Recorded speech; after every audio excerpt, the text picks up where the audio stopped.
Tikinti zamanı 28 may stansiyası fəaliyyətini davam etdirəcək. Stansiya hər gün səhər saat 6-dan axşam saat 00:00-dək sərnişinləri qəbul edəcək. Sərnişinlər Əhmədli İçərişəhər istiqamətində rahat hərəkət edə biləcəklər. Ümumilikdə tikinti dövründə bu istiqamətdə qatarların hərəkətində fasilə olmayacaq.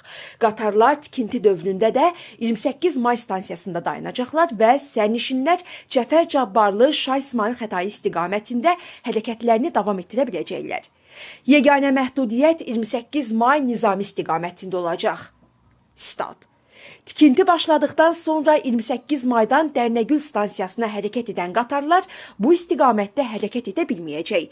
Həmin dövrdə sərnişinlərin bu hissədə alternativ nəqliyyatdan avtobuslardan istifadə etməsi nəzərdə tutulur. Qatarlar yalnız Nizami Dərnəgül istiqamətində hərəkət edəcək və bu marşrut üzrə sərnişin axınında maneə olmayacaq. Statın sonu.